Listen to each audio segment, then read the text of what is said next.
आज से ही राम राज्य की स्थापना का प्रारंभ करें।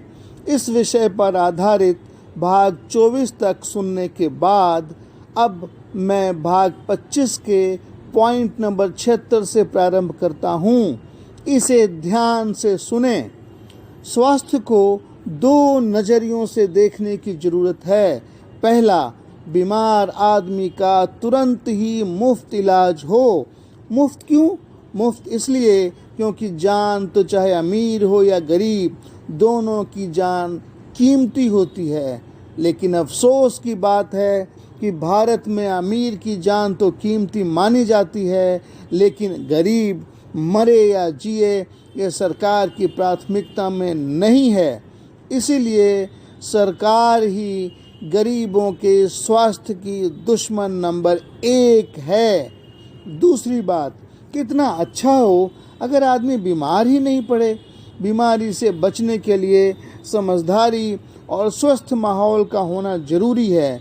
जैसे गांव में या शहरों में हर जगह खुले नाले होते हैं जहां मच्छरों की भरमार होती है, लेकिन सरकार को यह पता ही नहीं कि हर नाला ढका हुआ हो। हद तो यह है कि कई बार शहरों में खुले नाले में लोग गिरकर मर जाते हैं, पर अखबार में छपता है कि आदमी खुले नाले में गिरकर मर गया। नाला क्यों खुला था, इसकी जवाबदेही सरकार की नहीं है क्या? नाला क्यों खुला था, इसकी जवाबदेही सरकार की नहीं है क्या? पर यह अखबार में छपता नहीं। गांव में घरों के आगे नाला होता है और यह नाला खुला होता है, पर गांव के लोग समझते नहीं क्योंकि शिक्षा की कमी है। घर के नाले में जो मक्खी बैठती है वही घर में कीटाणु फैलाती है, पर इस पर किसी का ध्यान नहीं जाता। माहौल बिल्कुल ही अनपढ़ वाला है। स्कूल की पढ़ाई में स्वास्थ्य, सफाई, इन विषयों की पढ़ाई ही नहीं होती। बच्चों की पढ़ाई में सफाई, स्वास्थ्य की जानकारी नहीं होगी तो बच्चे की समझदारी भी ठीक नहीं होगी। बच्चा पढ़ा लिखा तो कहा जाएगा, पर स्वास्थ्य के प्रति जागरूक नहीं होगा। गांव में भी नाले को खुला बहने के बजाय सोख गड्ढे में उतार दिया जाए तो गांव के नाले की समस्या समाप्त होगी। तो गांव के नाले की समस्या अगर समाप्त नहीं हुई तो काफ़ी कम तो जरूर हो जाएगी। पॉइंट नंबर 77, गांव में विवाह भी एक समस्या है। गरीब घरों की लड़कियों की शादी दहेज की वजह से देरी से होती है। लड़कियों की पढ़ाई भी बंद कर दी जाती है। गांव में सामूहिक विवाह का प्रचलन इस समस्या का काफ़ी हद तक समाधान कर सकता है। सामूहिक विवाह से आपसी भेदभाव कम होगा, भाईचारा बढ़ेगा, पारिवारिक कलह कम होगा, जाति पाति का विचार भी कम होगा। इसलिए इस पर सोचना चाहिए। पॉइंट नंबर 78, गांव में गरीब और अमीर दोनों ही रहते हैं। अमीरों का काम तो रुपयों की बदौलत या घूस देकर आराम से हो जाता है, पर गरीब का काम नहीं होता, जबकि लोकतंत्र तो गरीब और अमीर को बराबरी का दर्जा देता है। पॉइंट नंबर 79, अशिक्षा अंधविश्वास को जन्म देती है। इसलिए गांव से अंधविश्वास कैसे मिटे, इस बात पर भी विचार करना जरूरी है। पॉइंट नंबर 80, भारत आज़ाद 1947 में हुआ। भारत को कृषि प्रधान देश कहते हैं, पर किसानों की आत्महत्या पर किसी सरकार का ध्यान नहीं है। अमेरिका, यूरोप से किसान आत्महत्या की बात सुनने में नहीं आती, पर कृषि प्रधान देश भारत के किसान आत्महत्या करते हैं और सरकारों को कोई फर्क नहीं पड़ता। पर आप बताएं, क्या यह शर्म करने वाली बात नहीं है? आप अपने कारखानों में तैयार माल का कोई भी कीमत रखें तो सरकार को कोई मतलब नहीं, पर किसान की पैदावार की कीमत इतनी कम होती है कि वह किसान अपने बैंक के कर्जे भी नहीं चुका पाता। इसी वजह से किसान आत्महत्या करते हैं, पर सरकार को कौन समझाए।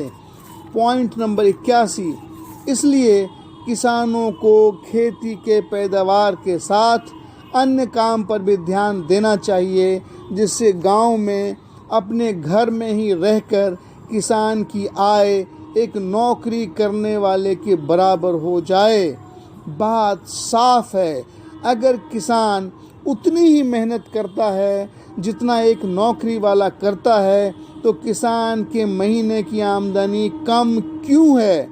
इस गैर बराबरी पर कोई विचार तो होना चाहिए और तब इस पर काम होना चाहिए, जिससे किसानों की आमदनी बढ़े।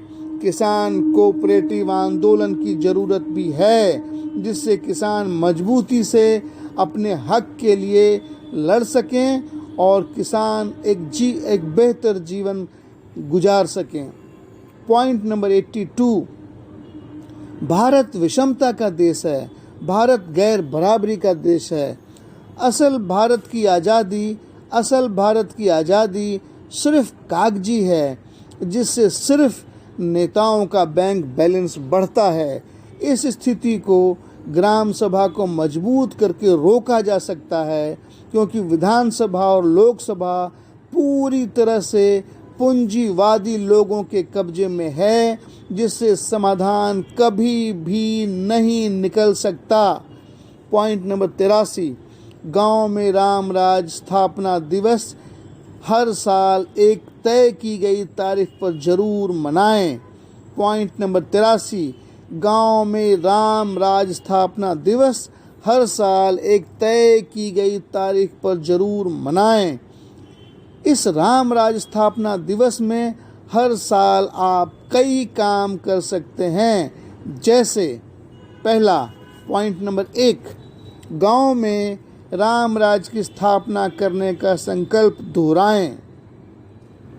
दूसरा, गांव के सबसे बुजुर्ग 11 पुरुष और महिला को वस्त्रों से सम्मान और उनको गांव के माता पिता मानकर उनकी पैर पूजा, चरण पूजा करें। तीसरा, विज्ञान पढ़ने वाले गांव के उन बच्चों का सम्मान करें जो मैट्रिक, इंटर और ग्रेजुएशन में सबसे ज़्यादा नंबर लेकर आते हैं। चौथा, गांव के सबसे साहसी 10 लड़के और 10 लड़कियों का सम्मान करें और उन्हें वस्त्र भेंट करें। साहसी मतलब वे लोग जिन्होंने गांव से बुराइयों को समाप्त करने में सबसे ज़्यादा योगदान दिया है। पॉइंट नंबर 5, एक ही पुत्र या पुत्री के बाद परिवार नियोजन करने वालों का सम्मान करें। पॉइंट नंबर 5, इसे ध्यान से सुने, एक ही पुत्र या पुत्री के बाद परिवार नियोजन करवाने वाले का सम्मान करें। पॉइंट नंबर 6, खेती को छोड़कर जो दूध से, फल से या गांव के कुटीर उद्योग से 20,000 रुपया महीना से ज़्यादा कमाते हैं, वैसे 10 लोगों का सम्मान करें। पॉइंट नंबर 7, पिछले 1 साल में जितनी नई बहुएं गांव में शादी करने के बाद आई हैं, उनका सम्मान करें, उन्हें कपड़े भेंट करें। पॉइंट नंबर 8, गांव को हरा भरा और फलदार बनाने वाले 10 युवक युवतियों का सम्मान करें। फिर से ध्यान से सुने, पॉइंट नंबर 8, गांव को हरा भरा और फलदार बनाने वाले 10 युवक युवतियों का सम्मान करें। पॉइंट नंबर 9, गांव में 1 साल में जितने बच्चों का जन्म हुआ है, उनका स्वागत नए कपड़ों और आशीर्वाद से करें। 10, गांव में राम कथा का आयोजन करना, जिससे गांव में राम राज की स्थापना कैसे हो, इस पर लेख चर्चा और संवाद करना और इनमें से जो सबसे बढ़िया हो उसे इनाम देना। पॉइंट नंबर 11, रात्रि में पूरे गांव का एक साथ भोज करना। इस तरह से कई बातें राम राज स्थापना दिवस में आप जोड़ सकते हैं, जिससे राम राज स्थापना दिवस हर साल एक यादगार दिवस बने और इसके माध्यम से आपका गांव तरक्की करे और आपके गांव में राम राज की स्थापना संभव हो पाए। आज आप सबों से इतना ही बात करके अब मैं अपने शांति संवाद को यहीं पे विराम देता हूँ। भाई पुरुषोत्तम का आप सभी स्नेहीजनों को स्नेह वंदन और हृदय से आलिंगन।